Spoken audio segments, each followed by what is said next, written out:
Hello, in this video I want to show you how to allow camera to scan QR codes in XIAOMI Redmi Note 10 Lite. First you need to open the camera app on your phone, find and open this app, and then click on the three lines on the top right, and here find the setting icon. Click on it, and then you can turn on this option here, or you can have the section of smart suggestion.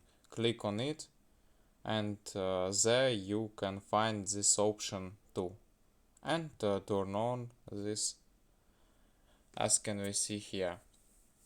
And this all for today. We allowed camera to scan QR in XIAOMI Redmi Note 10 Lite. That's all for today. Goodbye.